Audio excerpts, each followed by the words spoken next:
They're looking for someone named Ian Wood. I'm Ian Wood.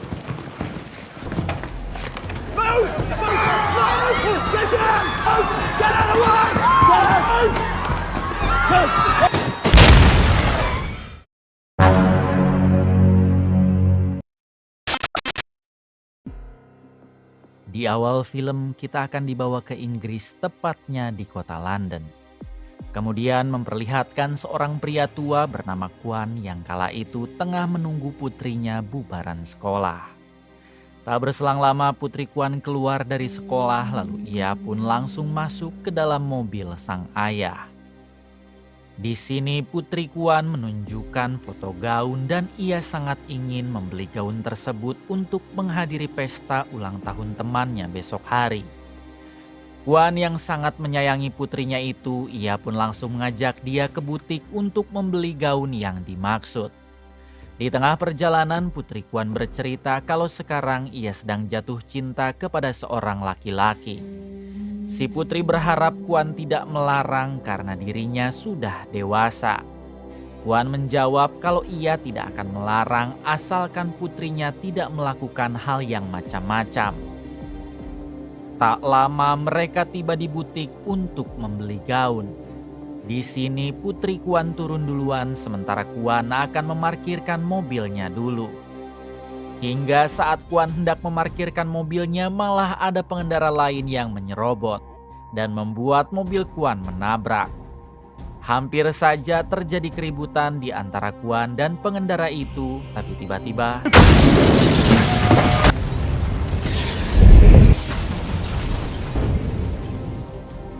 akibat ledakan tersebut Kwan harus terluka cukup parah. Namun meski begitu Kwan berusaha bangkit demi melihat kondisi putrinya yang ada di dalam butik. Di balik itu memperlihatkan seorang reporter berita yang baru mendapat telepon dari pria misterius. Pria misterius itu mengaku sebagai orang yang telah melakukan pengeboman barusan. Ternyata yang melakukan pengeboman itu adalah organisasi dari Irlandia yang bernama IRA. Si penelpon mengancam jika pihak Inggris terus melakukan penjajahan terhadap Irlandia maka akan ada teror bom lagi berikutnya. Mendengar hal tersebut si reporter langsung melaporkan kepada atasannya. Bank has just been bombed in Knightsbridge. Selanjutnya si reporter pergi ke TKP ledakan bom. Setibanya di sana si reporter segera meliput kondisi terkini. Lalu memperlihatkan banyak sekali orang yang terluka bahkan harus tewas. Di waktu yang sama memperlihatkan Kwan yang sedang menangis sejadi-jadinya sambil memeluk putrinya yang harus tewas akibat ledakan bom tersebut. Adegan berpindah ke kamar apartemen yang di sana memperlihatkan sekelompok pria sedang melihat berita tentang pengeboman yang baru saja terjadi. Akibat pengeboman itu 36 orang terluka parah sedangkan 12 orang harus tewas termasuk putri Kwan. Ternyata kelompok pria ini adalah pelaku pengeboman yang masih menjadi anggota organisasi IRA dari Irlandia. Salah satu dari mereka terlihat panik dan mengajak teman-temannya kabur dari apartemen. Tapi ketuanya menolak dan menganggap kalau kamar apartemen ini adalah tempat paling aman. Adegan berpindah kepada seorang pria bernama Liam Barbosa yang kala itu sedang enak bobo dengan selingkuhannya.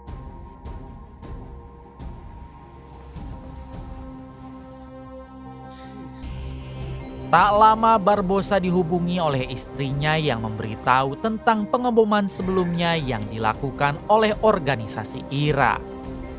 Mendengar hal tersebut Barbosa langsung panik karena pasti akan ada banyak pihak yang mencarinya. Terungkap fakta kalau Barbosa ini adalah Menteri Irlandia sekaligus ketua dari organisasi IRA. Pagi harinya Barbosa pergi ke suatu tempat untuk mencari tahu siapa orang yang telah melakukan pengeboman. Rupanya Barbosa sendiri tidak tahu dan tidak pernah memerintah anggota IRA untuk melakukan teror bom. Justru Barbosa ingin membuat perjanjian damai dengan pihak Inggris menggunakan cara baik-baik. The peace accord, no matter what. More graves than I care to remember. Acceptable. Anytime. Also used our code word.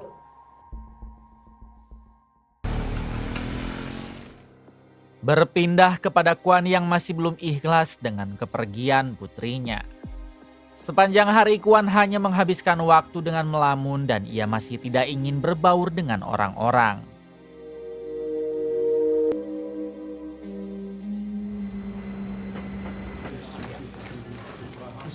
Show me. Now, this is the first CC feed we have on it. We're also stolen from another bike in Reading. The call terminated at the time.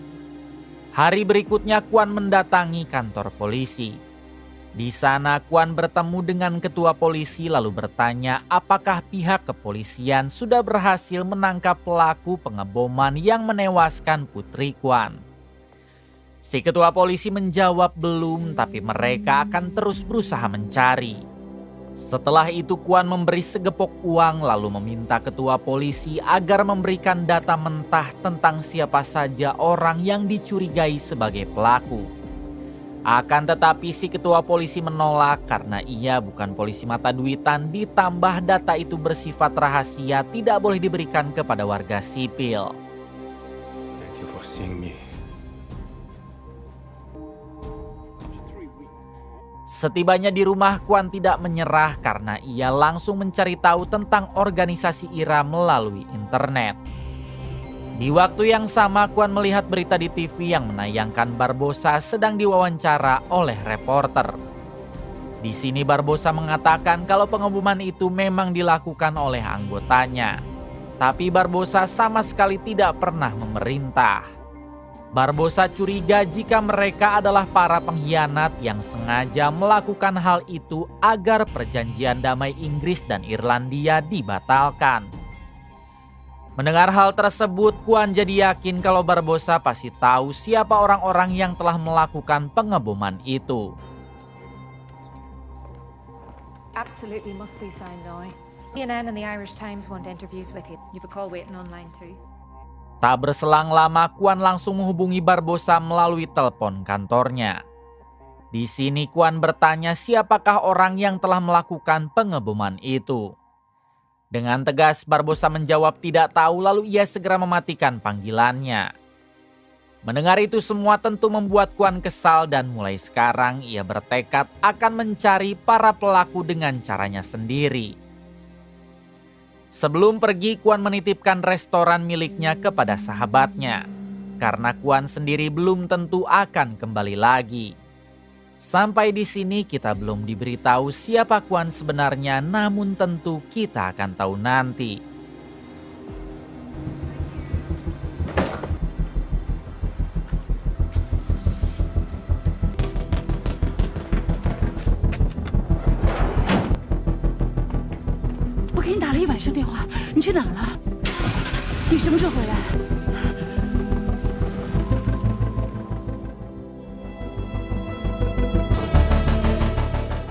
Pagi harinya terlihat Kuan yang baru tiba di Irlandia dengan melalui jalur laut.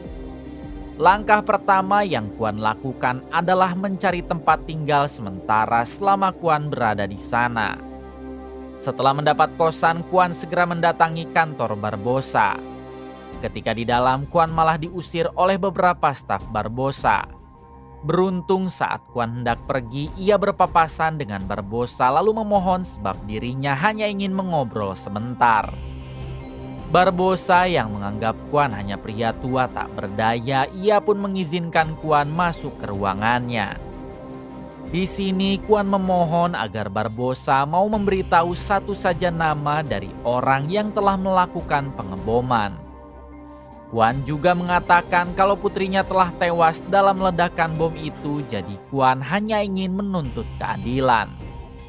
Barbosa menjawab meski ia adalah ketua organisasi IRA, tapi dirinya tidak tahu sama sekali siapa orang yang telah melakukan hal itu.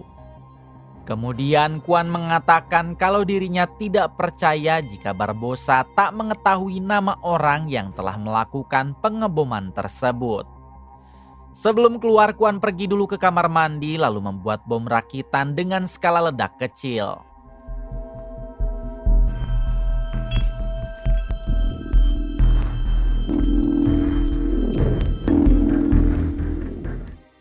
hingga setelah Kuan keluar dari kantor bom itu pun meledak. Dalam insiden itu tidak ada korban karena tujuan Kuan memang hanya mengancam Barbosa saja. Barbosa yang melihat ledakan itu ia pun langsung was-was dan menyadari kalau Kuan bukan orang sembarangan. Tak lama Kuan kembali menghubungi Barbosa lalu mengatakan kalau ledakan tadi hanya permulaan. Masih banyak kejutan lainnya dan Kuan tidak akan pernah berhenti sebelum Barbosa memberi nama-nama dari pelaku pengeboman. Setelah itu Kuan kembali ke kosan. Setibanya di sana Kuan mulai merakit beberapa bom lagi dengan peralatan yang sudah ia siapkan sebelumnya. Beberapa jam kemudian memperlihatkan dua anak buah Barbosa yang hendak pergi menggunakan mobil. Namun sebelum masuk mereka melihat ada tali di tempat pengisian bensin. Takut kalau itu adalah bom, mereka memilih untuk mengeceknya dahulu. Tapi saat dibuka di dalamnya hanya berisi kertas dengan tulisan NEM. Dua anak buah Barbosa yakin kalau ini adalah bagian ancaman dari Kuan.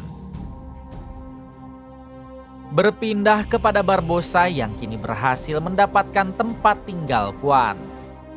Dengan cepat Barbosa mengerahkan pasukannya untuk menangkap Kuan. Alasan Barbosa memburu Kuan karena Kuan selalu mengancamnya. Di balik itu Kuan sendiri sedang beres-beres bekas rakitan bom tadi.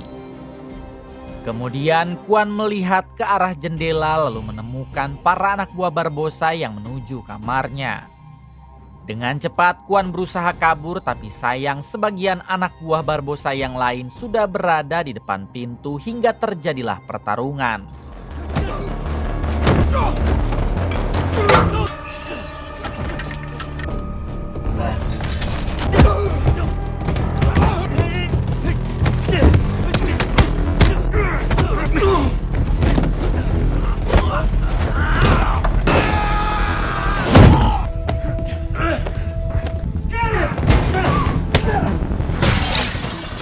Pertarungan itu berlangsung cukup lama tapi pada akhirnya Kuan memutuskan untuk melarikan diri.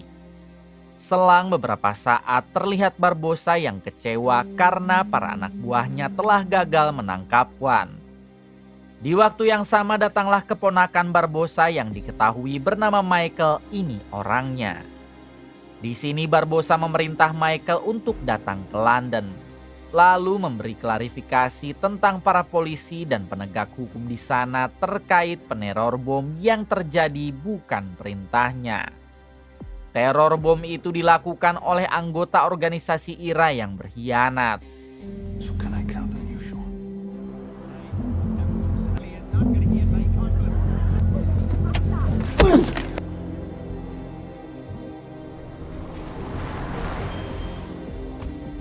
Hari berikutnya terlihat Barbosa yang janjian dengan selingkuhannya untuk makan di restoran. Mereka pun tampak mesra sampai-sampai beradu jigong. Namun tanpa Barbosa sadari rupanya sedari tadi Kuan tengah mengawasi, bahkan Kuan sempat memfoto Barbosa yang sedang adu jigong lalu dikirimkan kepada ponsel Barbosa. Kuan juga menulis pesan yang meminta Barbosa agar memberikan nama pelaku pengeboman atau fotonya menyebar. Barbosa mulai takut dengan ancaman Kuan. Tapi apa boleh buat karena faktanya ia sendiri tidak mengetahui nama orang yang telah melakukan pengeboman. Hari itu juga Barbosa mengajak keluarganya untuk tinggal di tempat terpencil. Karena sepertinya ia harus menghilang untuk beberapa hari ke depan demi menghindari teror dari Kuan. Akan tetapi Kuan sendiri sudah mengikuti Barbosa dan sekarang ia bersembunyi di dalam hutan yang tak jauh dari tempat Barbosa tinggal.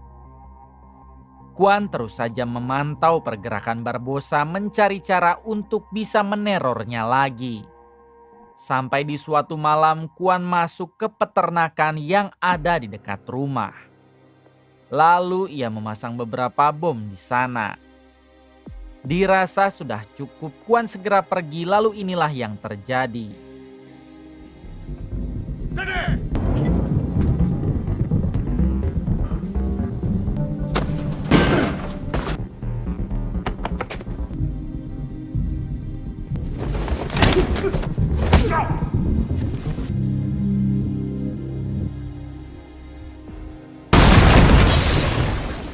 Ledakan itu memang tidak memakan korban, tapi jelas membuat Barbosa merasa sangat terancam. Kemudian Barbosa memerintah anak buahnya untuk meningkatkan lagi keamanan dengan menambah pasukan. Pagi harinya, Kuan yang merasa tempat ini masih tidak aman, ia pun memerintah istrinya agar pergi duluan dari sana. Namun di waktu yang sama lagi-lagi terjadi ledakan dari luar sehingga mereka langsung mengeceknya. Setibanya di TKP ternyata ledakan itu berasal dari mobil satu anak buah Barbosa. Tangan kanan Barbosa yakin kalau bom ini pasti dikendalikan dari jarak jauh yang tidak jauh dari sana.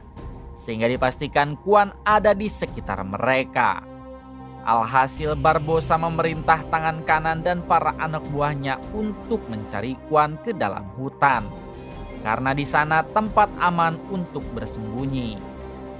Di sisi lain Kuan sendiri sadar kalau para anak buah Barbosa sedang mencarinya ke dalam hutan. Tapi Kuan terlihat santai karena ternyata ia sudah menyiapkan beberapa jebakan di sana dan inilah hasilnya.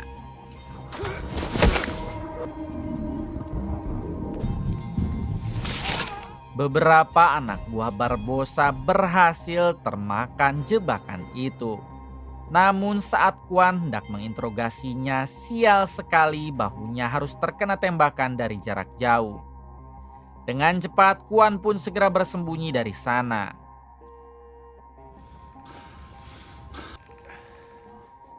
Sore harinya Barbosa merasa sedikit tenang karena sekarang keluarganya sudah dipindahkan ke tempat lain.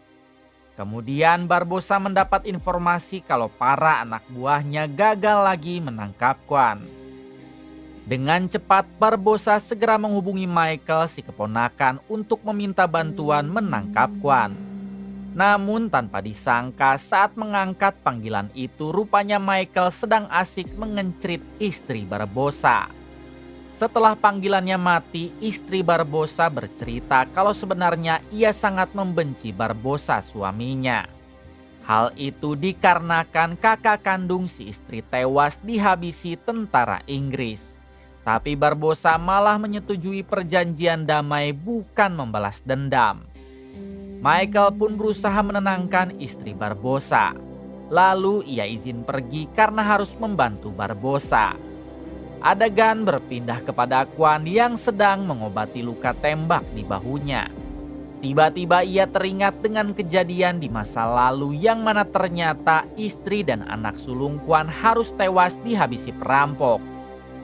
Kuan sendiri hanya berhasil menyelamatkan anak bungsunya saja. Semenjak kejadian itu Kuan mengajak si anak bungsu untuk pindah ke Inggris karena tinggal di sana sepertinya lebih aman. Tapi sekarang si anak bungsu harus tewas juga akibat terkena ledakan bom. Kembali pada Barbosa yang sedang mencari data siapa Kuan sebenarnya. Di sini akhirnya Barbosa berhasil menemukan data tentang Kuan yang ternyata dia adalah mantan pasukan khusus terbaik di Cina. Pantas saja Kuan dapat melakukan ini semua. Karena jika orang biasa tidak akan mampu melakukannya.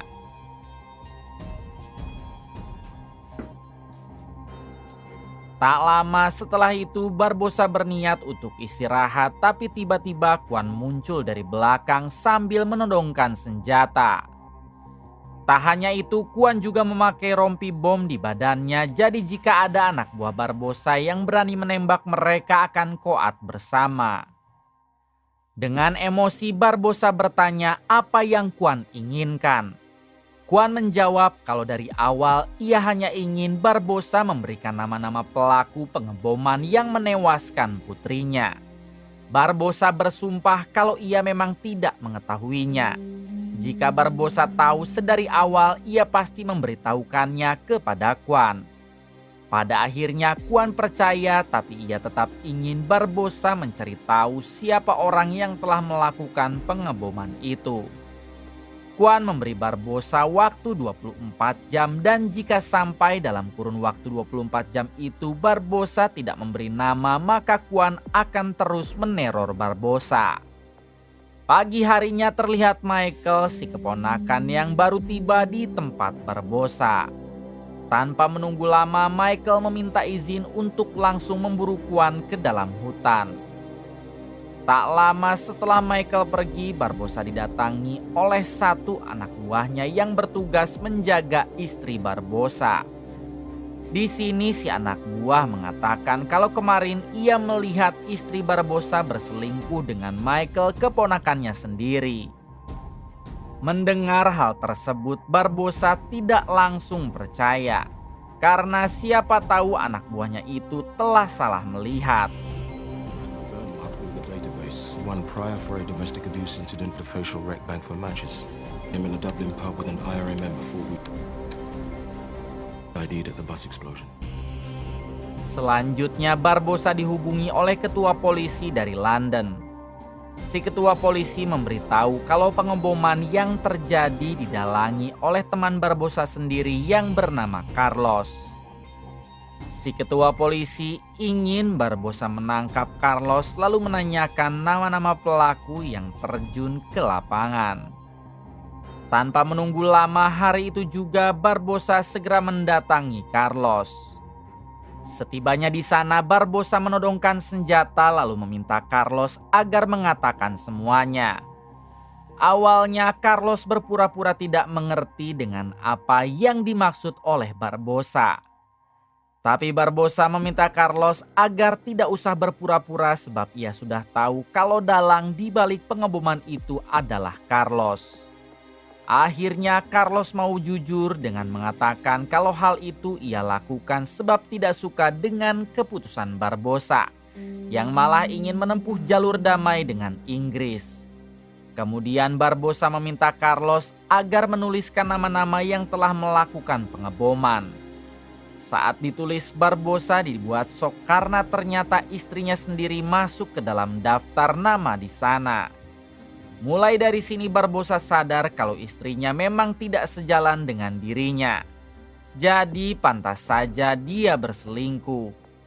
Setelah itu Barbosa langsung menghabisi Carlos yang dianggap sebagai pengkhianat. Di sisi lain, melihat Michael, si keponakan yang sudah tiba di dalam hutan. Lalu ia berhasil menemukan tempat persembunyiannya Kwan. Kemudian Michael berusaha mendekat tapi Kwan keburu datang sehingga terjadilah perduelan.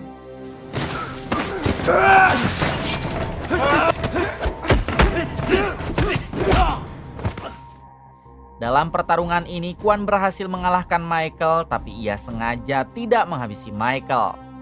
Malam harinya terlihat Kwan yang mengikat tangan dan kaki Michael. Lalu Kwan bertanya apakah Michael tahu nama orang-orang yang telah melakukan pengeboman kemarin. Kwan berjanji jika Michael memberitahu ia akan melepaskan Michael dan tidak akan pernah mengusik kehidupan Barbosa lagi. Michael yang tak ingin tewas di sini akhirnya ia memberitahu nama-nama mereka bahkan dengan markasnya karena ternyata selama ini Michael tahu siapa orang-orang itu. Michael mengetahui nama-nama tersebut tentunya dari istri Barbosa yang merupakan selingkuhannya sekaligus terlibat dalam aksi pengeboman tersebut. Sesuai dengan janjinya, Kwan langsung melepaskan Michael lalu pergi dari sana.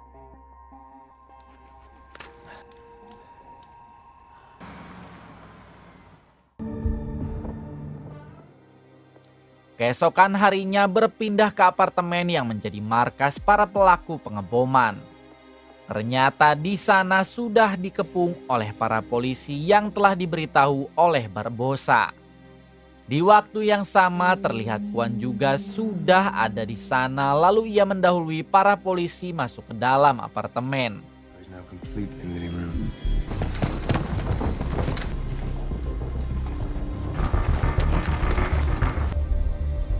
We've lost visual. I have control. Stand by. Ketika di dalam, Kwan pun menyamar sebagai tukang servis AC. Karena kebetulan banyak sekali AC di apartemen itu yang rusak. Kwan diantar oleh resepsionis sampai ke depan pintu kamar para pelaku.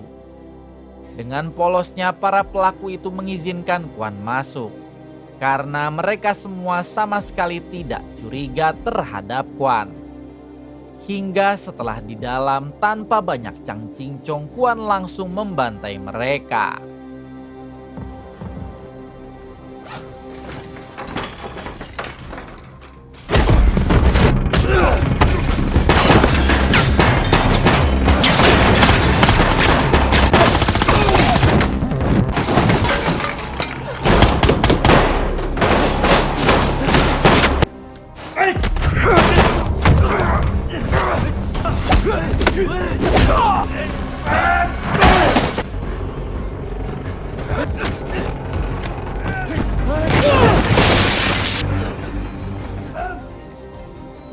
Dengan sangat mudah Kwan berhasil meratakan mereka, lalu ia pun pergi dari sana sebelum polisi berdatangan. Tepat setelah Kwan pergi, para polisi mulai masuk, lalu mereka dibuat terkejut saat melihat pelaku yang sudah ada dalam keadaan koat. Hanya ada satu yang masih selamat, itu pun seorang wanita sebab Kwan sengaja tidak menghabisi dia. Dengan cepat para polisi menginterogasi dia, menanyakan di mana lokasi bom selanjutnya yang akan mereka ledakan. Tak ada pilihan lain, akhirnya si wanita mengatakan kalau bom itu sudah terpasang di laptop si reporter yang pernah kita lihat di awal film dan akan meledak dalam waktu 10 menit ke depan. Kebetulan sekali sekarang si reporter sedang berada di bandara. Jadi para polisi langsung meminta pihak bandara untuk mencari si reporter itu. Untungnya pihak bandara berhasil menemukan si reporter, lalu segera membawa laptopnya ke tempat sepi, dan inilah yang terjadi.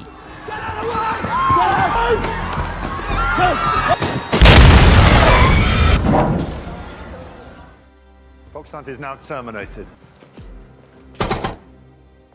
Adegan berpindah kepada Kwan yang kini sedang dalam perjalanan pulang. Meski putrinya tidak akan pernah kembali, tapi setidaknya sekarang Kwan bisa menjalankan hidup dengan tenang karena semua dendamnya sudah terbalaskan. Berpindah kepada Michael yang kini mendatangi istri Barbosa atau selingkuhannya. Namun sekarang kedatangan Michael bukan untuk mencucusnya, melainkan menghabisi dia. Ternyata itu semua adalah perintah dari Barbosa. Barbosa akan mengampuni Michael meski telah menyelingkuhi istrinya. Tapi dengan syarat Michael harus menghabisi dia. Tamat.